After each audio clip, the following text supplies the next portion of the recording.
Hey y'all, it's your girl Mango Mommy, and I'm back with another video. So today's video is going to be about making an ancestor altar for a beginner. Okay. All right. So I have had my altar for I'm gonna say like 2 years. I'm gonna say like 2 years. Cause I started my altar pretty quickly after like starting my spiritual journey. So I have definitely been through like a lot dealing with my altar.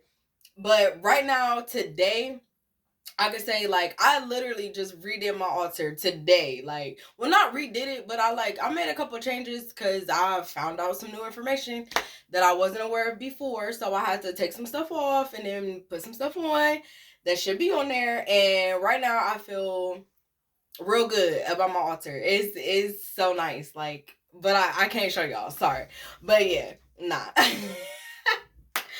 Okay, so I don't even know where I want to start. Like I said, when I first started my spiritual journey, I was like ancestors was like the number one main thing that I wanted to get into. That was like one of my callings or whatever, like ancestor veneration. And so yeah, I dove in like super quick, super heavy, trying to learn everything I could about connecting with my ancestors. Um because that's where I was led. Like that's where spirit led me, and so that's what I did. So there are so many videos about altars altogether. There are multiple altars. Like I'm still learning about, you know, different things surrounding altars. So right now, today, I only have one altar, and it is my ancestor altar. And I plan on making another altar, which will be for Papa Legba. So, um, things you'll need for your ancestor altar. So, first off, you want like a nightstand or a table, something to put your stuff on. You do not want to put it on the floor, okay? I mean, I don't know. Me personally, I would not set up an altar on the floor, but I mean, I don't know. I've heard of people having altars like in closets or even my bad, y'all. I'm like burping. I've heard of people having them in closets, and I've even heard of people having them in like a dresser drawer. But you know, to each his own. I'm not going to say it's right or wrong, but for me personally, I would not have an altar on the floor, like just not on the floor. So I have two end tables, and one is actually like a little bit higher than the other, but it's okay. They're like right next to each other, and it's all one altar. So for your ancestor altar, you want to have, this might be another like to each his own, because some people say you need it, some people say you don't. Look into it. If your spirit tell you to put it there, put it there. Which is something I did today. So before, I just had the tables. Like I got two older wooden tables. And I just had the table with nothing on it. So today, after finding out some things, I actually now have a white cloth on my ancestor altar. So the table, white cloth. Now, things to put on your ancestor altar: a white candle. I y'all, it's this, you gotta look into this. Like, don't just watch my video, watch multiple videos. Like, and you're gonna have to just make choices and decisions on your own. So, okay, so as far as candles, so before I redid my altar today, I had a white candle, a red candle, a pink candle, and an orange candle. Because I've heard that all of those, well, not the orange candle, I was doing some protection slash energy work, whatever. And I had like a plate that the orange candle was actually on. Like, so it was like kind of an altar thing, but not really. But I put it on my altar for a short period of time. But the new information that I've come across, like certain candles, like certain color candles, you don't want to put on your ancestor altar, but it might be okay for other altars. So, yeah. As of right now, today, I have a white candle on my altar. So that's that for candles. So you want to have something that represents the elements. So like I have a flower on my altar, house plant. Let me say. So some people, they will just like go to the store, buy a bouquet of flowers and just put them on their altar until they're dead, I guess, and then take them off. I don't know about all of that. I don't do that. I have houseplants already, so I basically just pick like my favorite houseplant or whatever. Sometimes I'll have 2 houseplants on my altar, but like right now I only have 1 houseplant on my altar. So that represents, earth, whatever, dirt, stuff like that. So then you want to have water. Now, as far as the water goes, I have an antique like glass cup that was actually my grandmother's. That was, from my knowledge, it was passed down to her from her, either her mom or her dad or somebody like that. So this was something that was in the family. So I have that, and I put my water in it. You want to use spring water to give to your ancestors daily, like as an offering, whatever. You want to have water on your altar, or something new that I'm about to do. I'm gonna get a bottle of gin. Now, this is something I heard before. Like, basically, as far as like food and drinks, you want to put food and drink on your altar consistently as like an offering for your ancestors. So if you know that they have like a favorite food, a favorite drink, then you want to put those on your altar. Like, it's okay, no matter what it is. If they like it, then that's all. Like, that's it. But I guess like gin is like an overall thing, an overall drink to give to your ancestors. Like, just, to give to them. I guess it's like one of those like overall kind of things that you want to do. But like I said, you can look into that. But I am going to do that. So yeah. So there's the food, the drink, the plant. Oh, crystals. So I mean, I don't think this is like you have to do it, but it is like an element of the earth. So if you like don't have plants, or you can't go buy flowers or whatever, you can use crystals. So crystals, I had a rose quartz, a smoky quartz, an amethyst,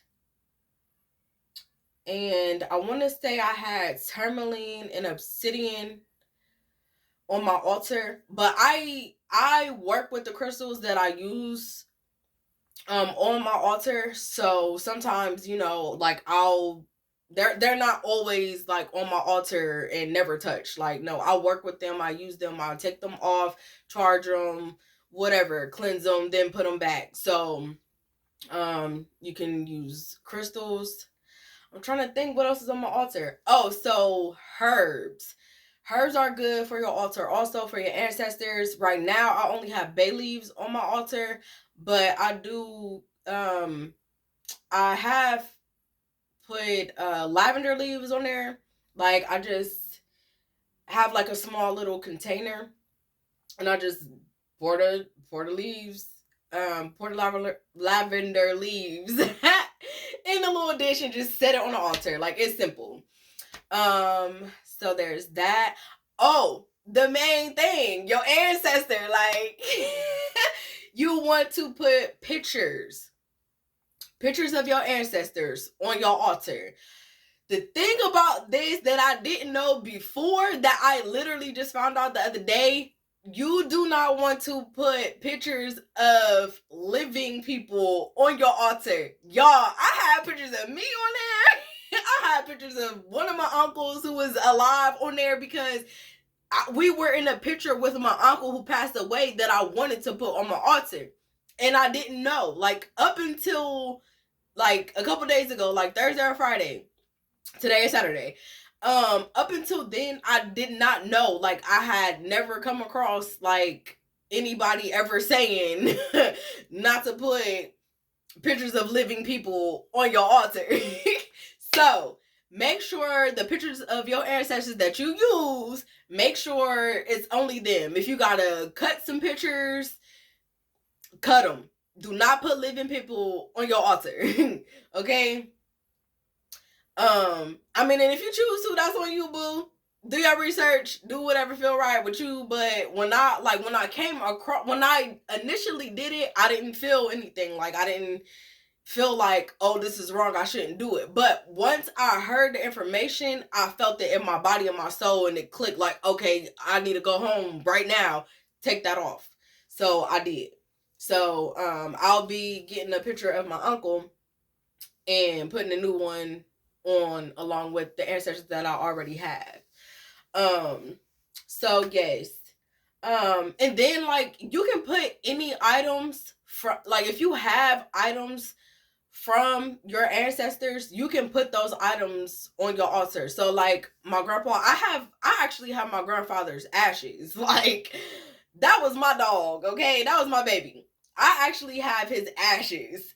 And I have a glass jar that I put his ashes in, and they are in front of his picture on my altar. I also have like some knives that he had given me. I think he gave me one, and then, like, once he passed away, when the family was, getting whatever they wanted, I wanted his knives, so I was giving his knives. So I put two of his knives on my altar.